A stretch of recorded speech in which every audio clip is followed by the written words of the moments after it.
Dos preguntas cortas. Usted cumplió 21 años de prisión en Cuba. Usted salió, me dijo que no ve su casa desde 1959. ¿Dónde vivía usted, Abel? En Lautón, en La Habana. ¿Usted no ve, desde qué día usted no ve su casa? Desde marzo del año, bueno, yo fui arrestado la primera vez en marzo, 18 de 59.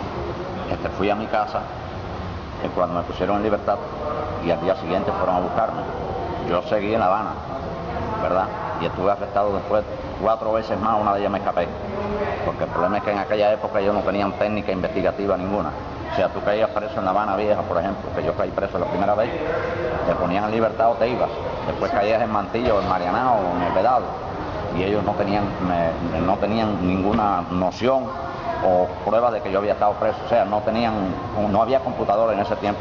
Por eso estuve hasta el mes de junio en La Habana, clandestino, pero trabajando en mi organización.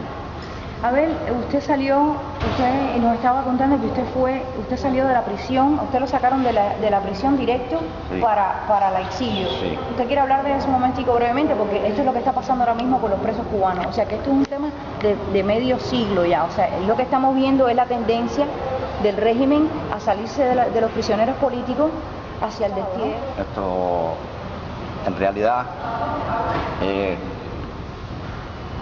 cuando yo fui hecho prisionero la última vez en la cordillera de los Órganos de Pinar del Río, yo tuve la causa número 1 de 1959 por el Tribunal Revolucionario Militar. O sea, me jugaron un regimiento militar. Nos pedían pena de muerte, después bajaron a 30 y finalmente mi condena fue solo de 20 años. Solo. Recorrí varias prisiones en Cuba. O sea, estuve en 11 prisiones en este último arresto. Cuando yo cumplía mis 20 años, que fue ya la sentencia final, por dicho tribunal, días antes fueron a verme unos oficiales del Ministerio Interior y me dijeron que yo le firmaba un documento que era una condición para ponerme en libertad.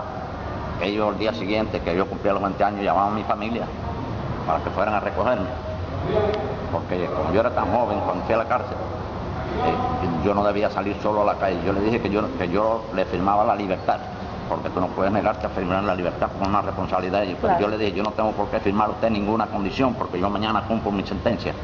Claro. Dice, bueno, pues no te ponemos en libertad. Y yo nunca se lo he pedido. Así que pueden irse. ¿Le vinieron a decir que tenía que salir de Cuba si quería? Sí, ellos me sacaron de mi celda y me llevaron al tribunal, o sea, a la dirección del penal. Sí.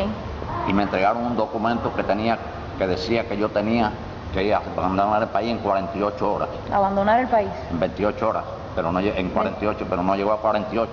Ellos me sacaron de mi celda alrededor de las 8 de la noche. Sí. ¿Verdad? Del día 25. ¿Verdad? Yo cumplí el 23, el día 25. Yo cumplí mi sentencia el 23 de septiembre del año 1979. No me pusieron en libertad. Me dejaron un año más. Okay. ¿Verdad? 25, entonces... Entonces, sí, me pusieron en libertad, o sea, me sacaron para acá el 26 de septiembre del 80. Del 80. Me llevaron por la noche a la dirección del penal, me dieron un cuarto, me pusieron un ventilador, me dieron comida que yo creo que era la que se comía Fidel, de eso para que yo dijera aquí que se comía bien. ¿Y? Me cambiaron porque el uniforme de nosotros era un uniforme amarillo. Sí. Tenía una P negra en la espalda y una P en cada pierna, pero eso se lo ponían políticos, ellos. Sí. Ellos fueron los que nos pusieron el hecho ese de plantado, por eso nos ponían la P y además significaba preso político. Sí. Cuando ya me fueron a sacar, que me había pasado un año mi sentencia, sí, ¿verdad? Firmé, tienes que firmarlo, si no, no te ponen en libertad porque es responsabilidad de ellos. Sí.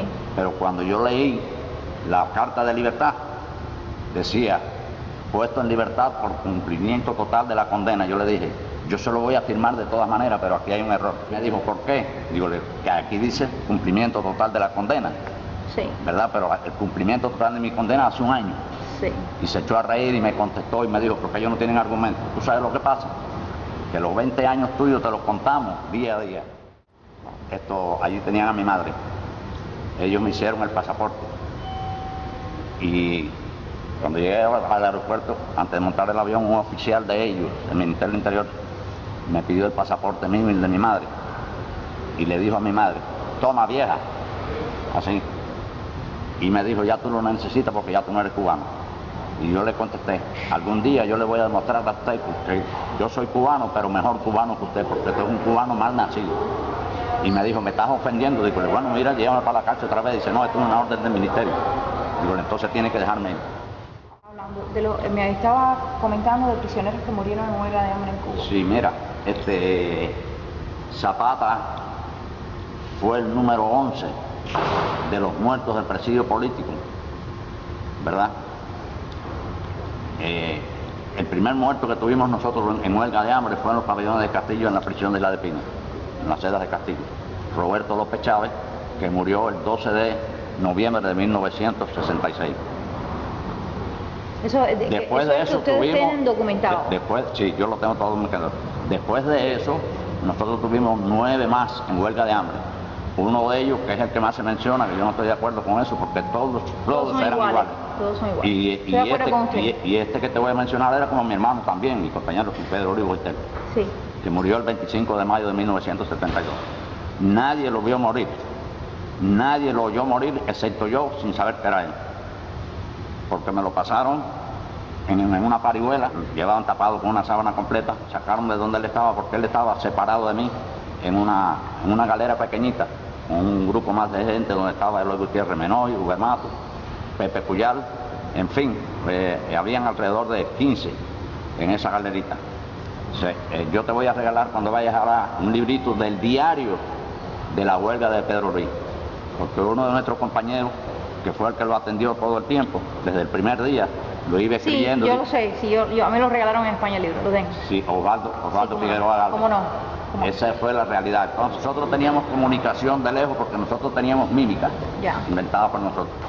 Pero entonces le pusieron una mampara donde ya nosotros no podíamos verlo, o sea, no podíamos comunicarnos. A veces nos comunicábamos con papelitos a través de prisioneros comunes.